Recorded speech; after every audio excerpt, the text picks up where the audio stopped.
Dodge City and to the territory on west, there's just one way to handle the killers and the spoilers, and that's with a U.S. Marshal and the smell of gun smoke.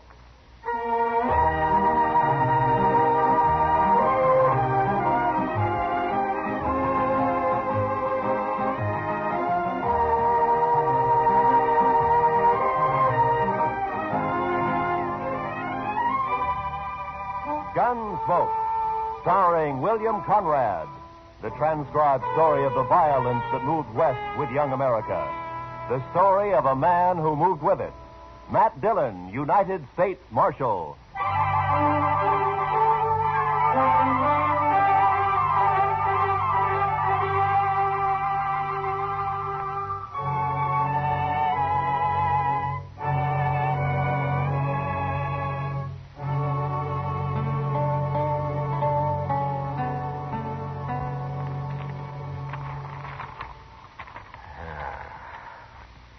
Is this everything, Chester? Well, there might be more later when they finish sorting the mail.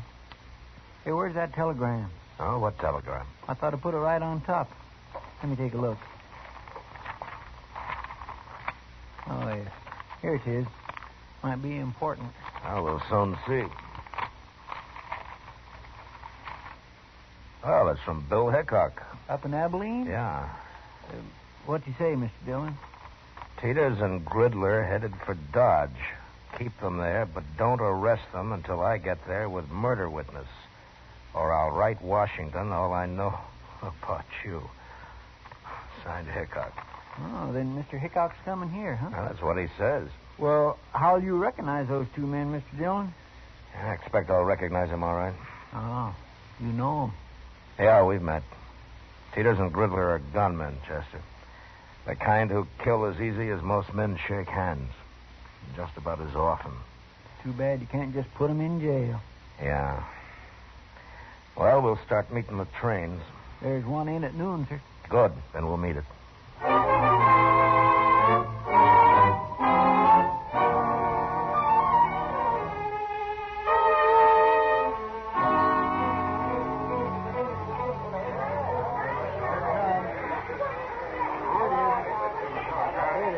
What'll we do if they are on this train, Mr. Dillon? Nothing, Chester.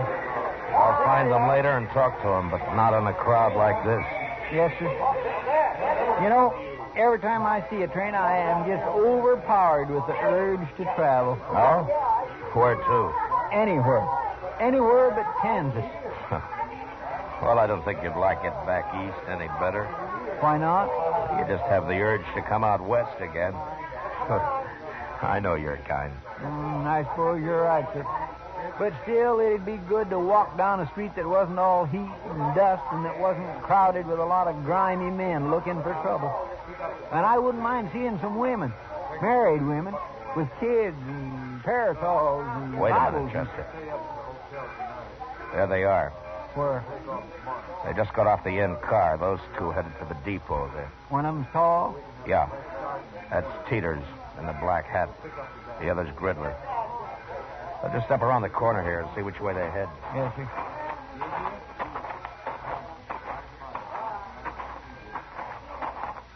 There they are. Yeah. Looks like they're going to the Dodge house. Now, let's follow them.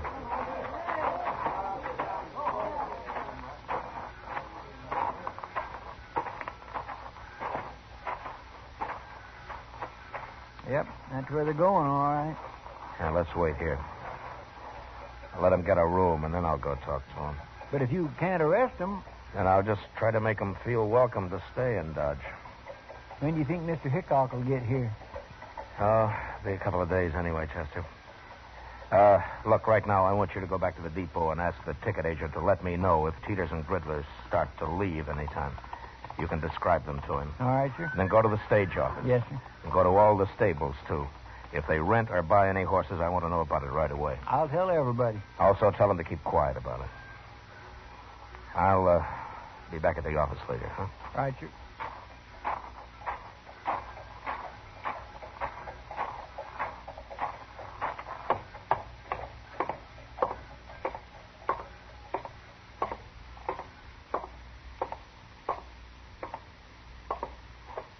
You Well, what can I do for you, Marshal?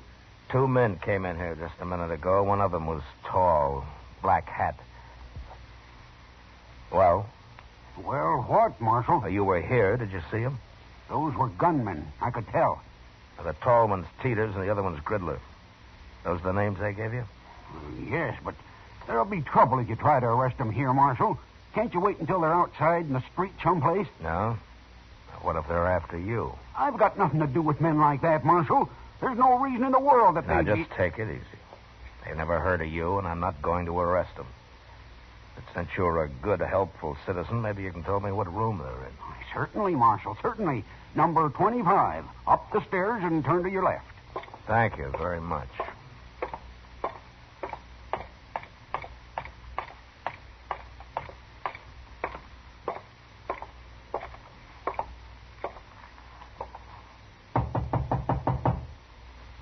Who is it?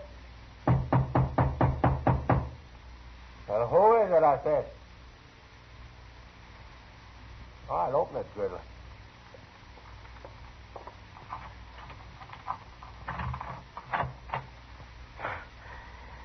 You can put your gun away, Gridler. I just came for a little talk. And make your talk, Marshal. No, I ain't polite, Gridler. Let him in. You watch him better inside, anyway.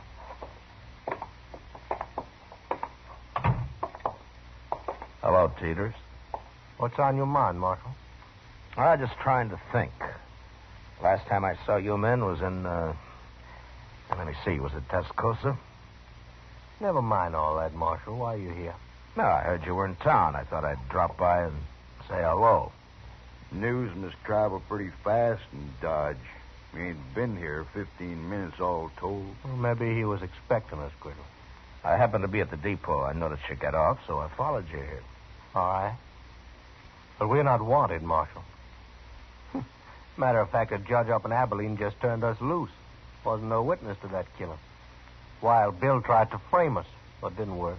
Well, that just goes to show the law's fair to everybody, doesn't it? Why'd you come here, Marshal? Just to let you know that I'm still the law in Dodge and that I don't want any trouble here. And with men of your sort, I always like to mention that. We're not looking for trouble. Good. And you're welcome to stay here as long as you like. That's a funny thing to tell us. It's an open town, Teeters. Yeah, sure, Marshal. Sure it is, yeah. And I'll treat you two just like anybody else. If you stay out of trouble, the town's yours. Anybody who starts trouble won't be us. Well, I'm glad to hear that. I'll be going now, gentlemen. Oh, there are some pretty sharp gamblers here. Don't let them take all of your money. Oh, don't you worry about us, Marshal. So long.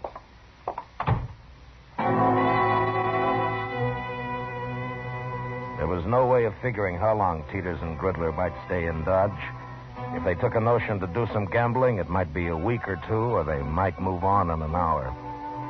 That night, however, they were still in town, Buck and Faro at the Alfraganza. Everything looked fine until Chester came into the office about 10 o'clock. They're fixing to leave, Mr. Dillon. First thing in the morning. Oh, how do you know?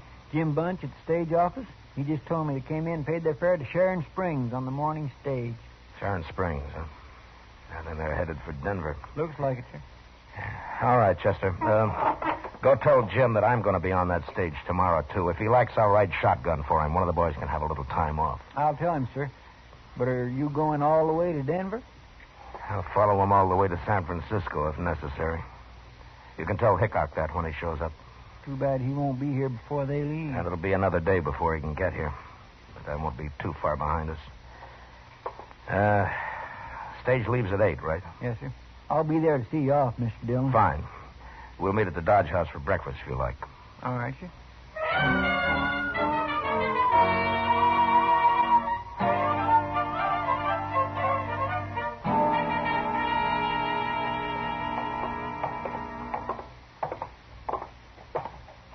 The stage looks like it's all ready to go, Mr. Dillon. Yeah. I don't see Teeters and Gridler, though. They're not inside, are they? I don't think so. No, they're not here yet. Just about 8 o'clock. They should be here. Well, it doesn't matter, Chester. If they've changed their minds, it's all to the good anyway. Want me to go ask Jim Bunch if he's heard from him, Mr. Dillon? No. Let's just wait here. Oh, say, I forgot to tell you. Jim said the regular shotgun messenger has to go up to Sharon Springs anyway, but to thank you just the same. No, good. Chester, Yes, sir? look up at the other end of the plaza there. Coming this way. Oh, I declare. It's Sam. Yeah. Now what are they up to, I wonder? Well, they can't be taking the stage if they're horseback. No. Looks to me like they're fixed for a long ride, too. Sure does, Mr. Dillon.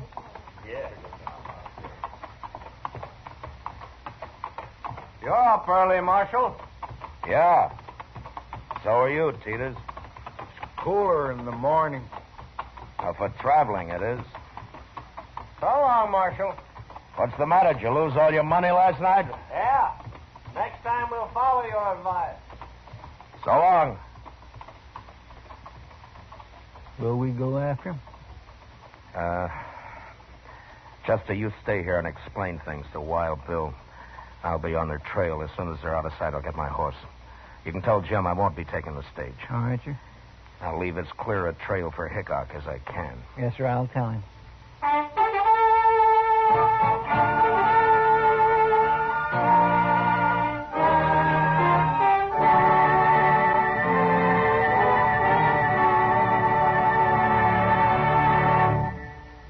We will return to the second act of Gunsmoke in just a moment. But first, young women are needed to enroll as student nurses and to take their places as graduate nurses in an ever-expanding field where opportunity unlimited awaits. Older women should seek careers as practical nurses where fine living and fine working conditions are in prospect. Ask at any hospital at the nurses' registry desk or at any qualified school of nursing. And now, the second act of Gunsmoke.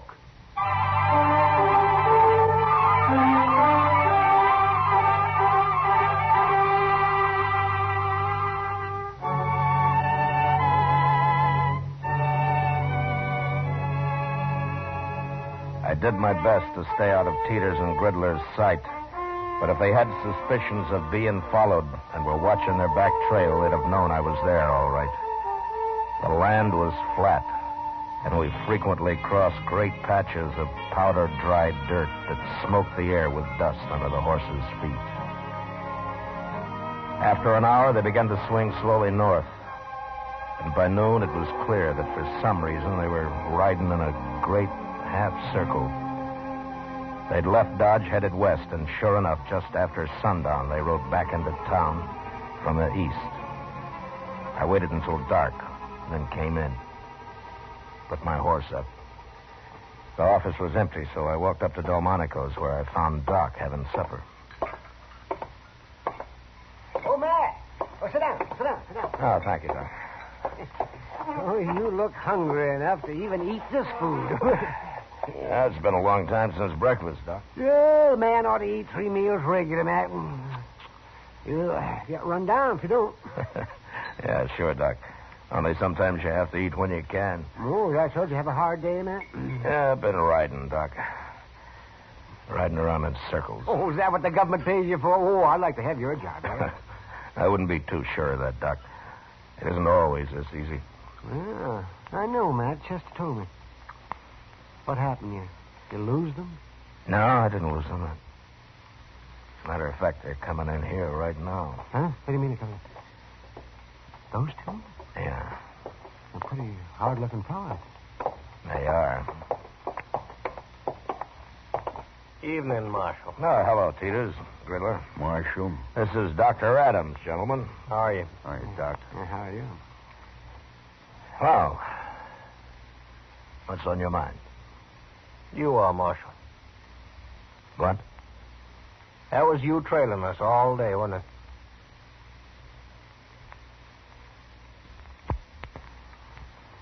Yes, it was. Why? I didn't want you to get lost. That's a lie.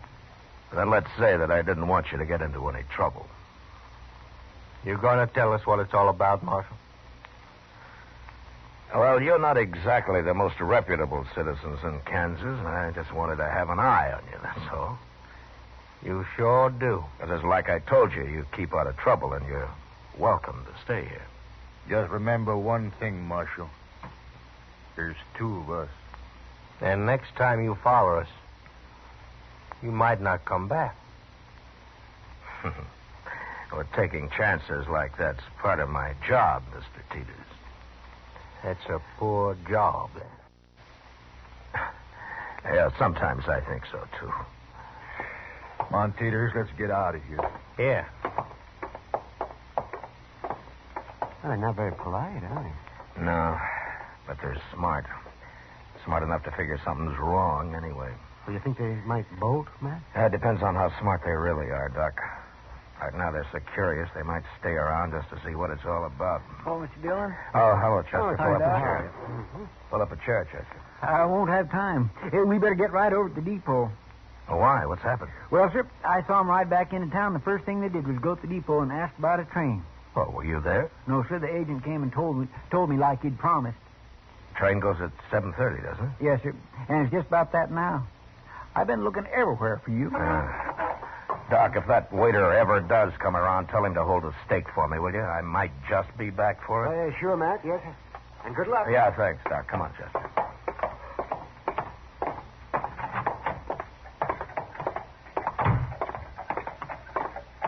Are you going to go on the train with him, Mr. Dillon? No.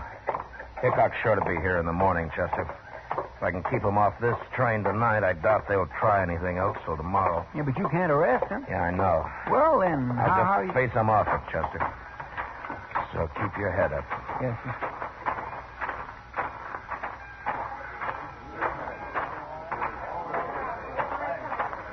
Now, there they are. Come on. You come just to say goodbye, Marshal? Not exactly, Peters. Oh? You can take the train tomorrow if you like, but not this one. Why tomorrow? Well, I've got orders to keep you in sight till then. Orders from who? It doesn't matter. But you have your choice. You can have the run of Dodge tonight, or you can spend it in jail. You know, you talk pretty loose for just one man, Marshal. Your friend there doesn't look like a gunman. Well, now, you can't always tell by looks, mister. I can. You said you didn't want trouble, Marshal, but you sure starting it. There won't be any trouble. You do what I tell you. And if we don't? I'll kill the first one of you that moves for that train. You can die that way, Marshal. Maybe. But you won't both get on that train. Riddler. You know me. You know I'll do it. We can still make it, Riddler. No. It's not worth it. We can go tomorrow. All right. Marshal, tomorrow it'll be different. Yeah, sure. Tomorrow it'll be different.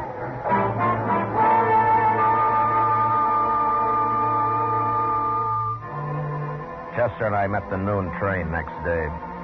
But as I'd figured, Hickok didn't get off it. I questioned the man who rode the baggage car, and sure enough, Wild Bill and his witness had hidden out there the whole trip. As soon as the crowd left the depot, we walked down to the car. Crawled under it, and pounded on the door on the other side. Who is it? It's Dillon, Bill. Open up. Oh, jump up, man. Come on, Chester.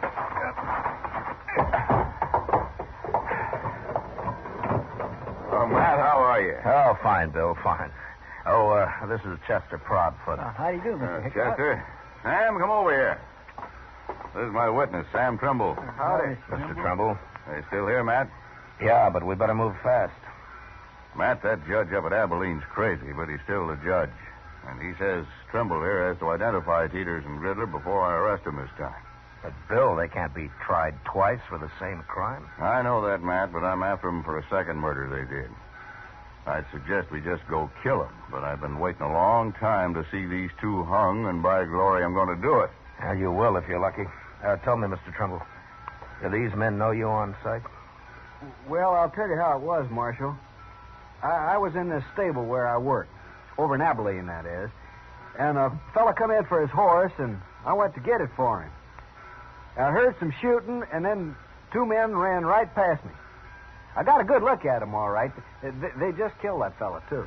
You mean you don't know Teeters and Gridler? I never heard of them, Matt. There's no pictures of them I know of, but he can identify them when he sees them. Yeah, sure, but what about them? Will they recognize you, Mr. Trumbull? Gosh, I don't know, Marshal.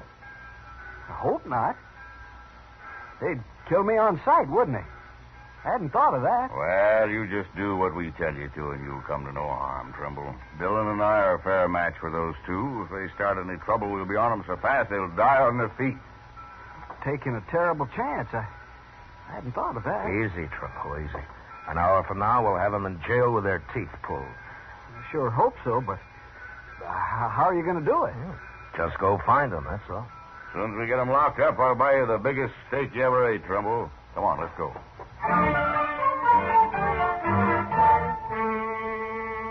I took Hickok and Trumbull over to the Texas Trail, where we decided we'd wait while Chester located Teeters and Gridler. Then we'd just walk in on them and get it over with fast. I introduced the two men to Kitty, and we ordered a couple of drinks for Trimble, who was getting jumpier by the minute.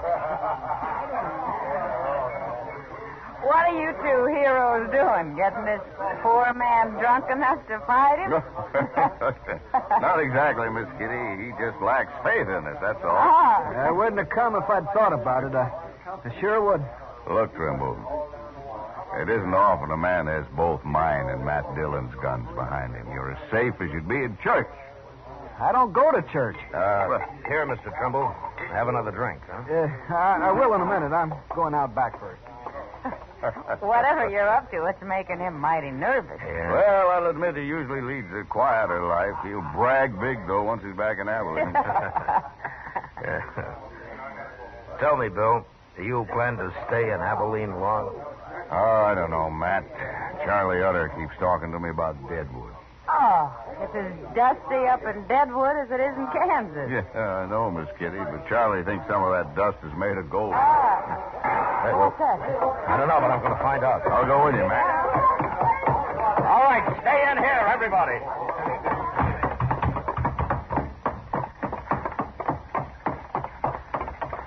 It was Teeters and Gridler. I was just crossing the street and saw him run out of the alley there. All right, come on.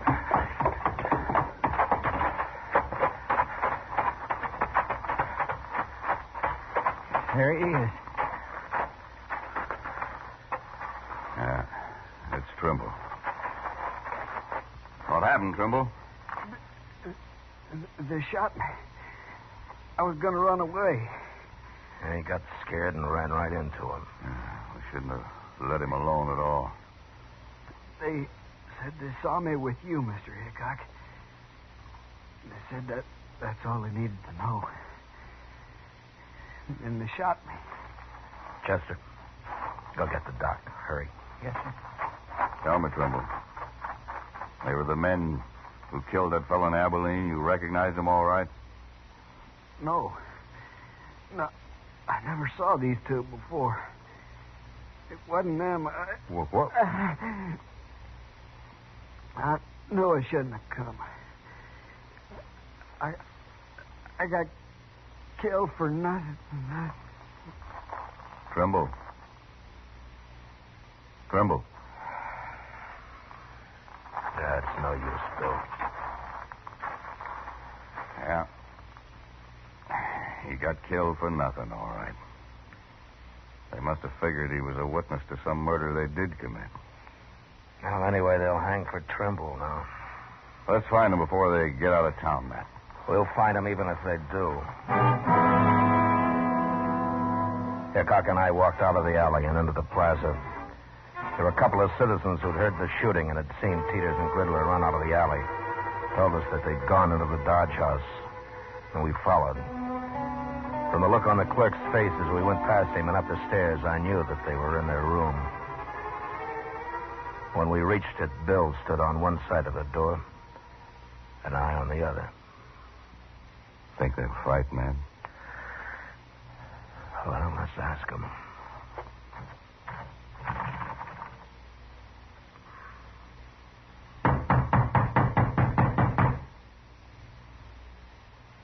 I told you they'd follow us, Peters. Now we're trapped sure. Shut up, I said.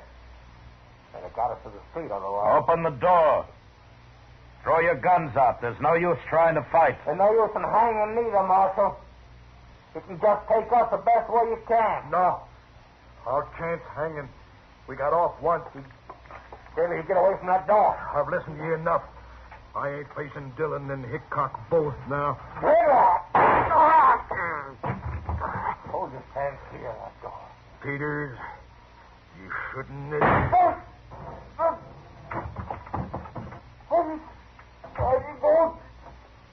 Don't you try to come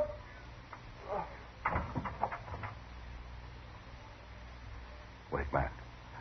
Could be a trick. No, I don't think so, Bill. Look. On the floor there. Yeah, he's been hit all right.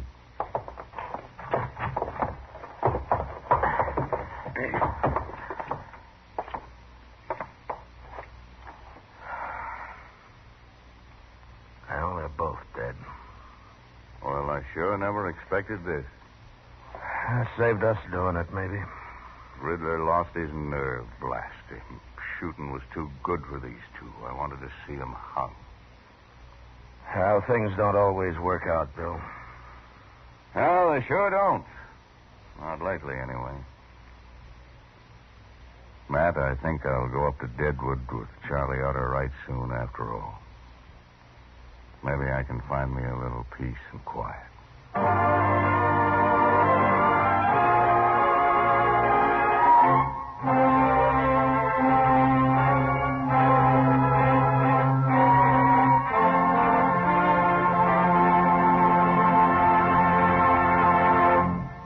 Gunsmoke, transcribed under the direction of Norman MacDonald, stars William Conrad as Matt Dillon, U.S. Marshal. Tonight's story was specially written for Gunsmoke by John Meston, with music composed and conducted by Rex Corey. Featured in the cast were John McIntyre, Lawrence Dobkin, John Daner, Joe Duvall, and Harry Bartell. Parley Bear is Chester, Georgia Ellis is Kitty, and Howard McNear is Doc. Gunsmoke is heard by our troops overseas through the facilities of the Armed Forces Radio Service. Join us again next week as Matt Dillon, U.S. Marshal, fights to bring law and order out of the wild violence of the West in Gunsmoke.